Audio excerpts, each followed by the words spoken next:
Good evening.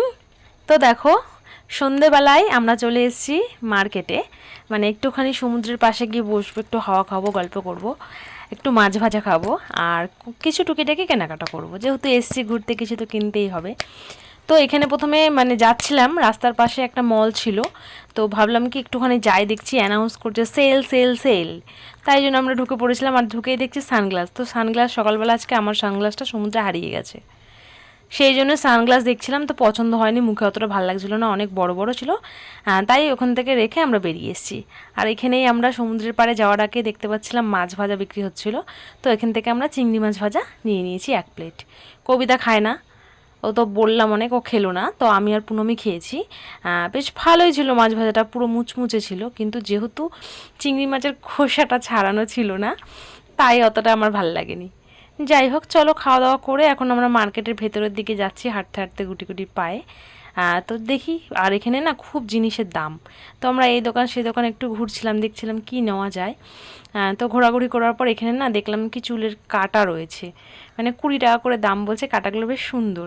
তো আমি তো খোপা করি ম্যাক্সিমাম টাইম, তো ওই জন্য নিয়ে নিলাম 2টো কাঁটা। এখান থেকে কাটা নেওয়ার পর আর কিছু পেনদানি নেব, মানে বাচ্চাদের জন্য, আর কিছু ওই চাবি রিং রাখে না, সেই চাবি রিংয়ের ঝোলানোর ওইগুলো দেখেছিলাম, বেশ সুন্দর লাগছিলো, ওইগুলো আর 2টো নেব। তো চলো কী কী নিচ্ছি সেটা তো তোমাদেরকে অবশ্যই শেয়ার করব। তো এখানে দেখো পেয়েও গেছিলাম, যে এরকম ধরনের চাইছিলাম, তো বেশ ভালো লাগছিলো, ওখান থেকে বারকি দেখে শুনে আর কি নিয়ে নিচ্ছিলাম।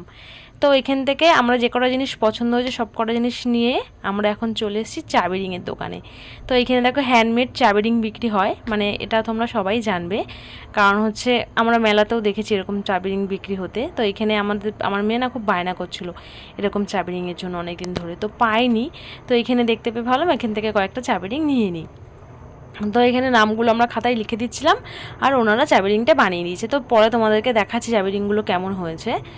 তো দেখো, তারপরে গিয়ে গেছিলাম আমরা সমুদ্রের পাড়ে, বেশ কিছুক্ষণ বসেছিলাম, যেহেতু ওখানে অন্ধকার তাই কোনো ক্লিপ নেওয়া হয়নি। আর ফেরার পথে এখানে অক্টোপাস দেখেছে পুনম, তখনও দেখেছিলাম, কিন্তু ও আমাকে বলছিল খাবি, তা আমি বলেছিলাম না আমি খাই না, তাই জন্য ও আর একা একা বলে খায়নি। তো এখানে ফেরার পথে আমাদের একটা দাদার সাথে দেখা হয়ে গেল, আমাদের অফিসেই আমাদের সাথেই কাজ করে, সেই দাদাটা ফিরছিল, তো ও দাদাটাও খাবে আর এও খায়, তাই জন্য ওরা একটা অক্টোপাস নিয়ে নিয়েছে, নিয়ে ওরা এখন খাচ্ছে। তাই আমি বলছি যে কিরে কেমন লাগে, জিজ্ঞেস করছি, দেখো না খেয়ে রিয়াকশানটা কেমন দেবে, ওই দেখো একটুখানি জাস্ট দেখো, ওর বাবা খুব টেস্টি। যাই হোক, এই দাদাটা ক্যামেরায় খুব লজ্জা পাচ্ছিলো, আমি একটুখানি ক্যামেরাটা অন করেছি আর বলছি এই না না তুলো না, আমাকে তুলো না। তো যাই হোক, চলো আমরা গল্প করতে করতে ফিরে এসেছি রুমে, আর তারপর চলে এসেছিলাম ডিনার করতে। এখানে দেখো কবিতার ঢুলু ঢুলু চোখ, মানে ওর ভীষণ ঘুম পেয়েছে, কতক্ষণে ও গিয়ে শোবে। আর দেখো কথা বলতে বলতে আমাদেরকে দিয়ে দিয়েছে ভাত, বেগুন ভাজা, ডাল, আলু পোস্ত, চিকেন, চাটনি, পাঁপড়। তো ডিনারে ছিল এই। চলো আমরা খাওয়া দাওয়া করে নিই, আর আজকের ব্লগটা এখানেই শেষ করে দেবো। তো তোমাদের আজকের মিনি ব্লগটা কেমন লাগলো সেটা অবশ্যই তোমরা কমেন্ট বক্সে কমেন্ট করে জানিও, আর ভালো লাগলে অবশ্যই ভিডিওটাকে লাইক, কমেন্ট অ্যান্ড শেয়ার করতে একদম ভুলবে না। আর যারা চ্যানেলে নতুন আছে তারা চ্যানেলটাকে অবশ্যই সাবস্ক্রাইব করে দেবে। তো চলো আজকের মতন এখানেই টাটা, দেখা হচ্ছে নেক্সট কোনো মিনি ব্লগে। ততক্ষণ তোমরা ভালো থেকো, সুস্থ থেকো আর সাবধানে থেকো।